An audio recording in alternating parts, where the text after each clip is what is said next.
ഈ കേളി ഹെയർ ഉള്ളവർക്കറിയാം ഇതൊന്ന് ഉണങ്ങി കിട്ടാനുള്ള പാട്. 5 മണിക്കൂറെങ്കിലും വേണം ഈ സാധനം ഒന്ന് ഉണങ്ങി കിട്ടാൻ വേണ്ടിയിട്ട്. ഞാൻ അകാരോടെ ഒരു ഹെയർ ഡ്രയർ വാങ്ങിച്ചിട്ടുണ്ട്. അടിപൊളി പ്രൊഡക്റ്റാണ്. അതേപോലെ തന്നെ ഡിഫ്യൂസറും വരുന്നുണ്ട്.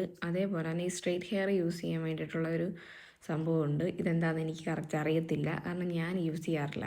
ഞാൻ എപ്പോഴും ഡിഫ്യൂസറാണ് യൂസ് ചെയ്യാറ്. കുറേ വീഡിയോസിലൊക്കെ കണ്ടായിരുന്നു ഈ ഹെയർ ക്യാപ്പ് വെച്ചിട്ട് ഈ മുടിയൊക്കെ ഉണക്കുന്നത്. അപ്പോൾ അങ്ങനെ ട്രൈ ചെയ്ത് നോക്കിയതാണ്. സംഭവം എന്തായാലും വർക്കിംഗ് ആണ്. ഡിഫ്യൂസർ ഇല്ലെങ്കിലും കുഴപ്പമില്ല. നല്ല പെർഫെക്റ്റ് ആയിട്ട് തന്നെ കേൾസ് കിട്ടുന്നുണ്ട്.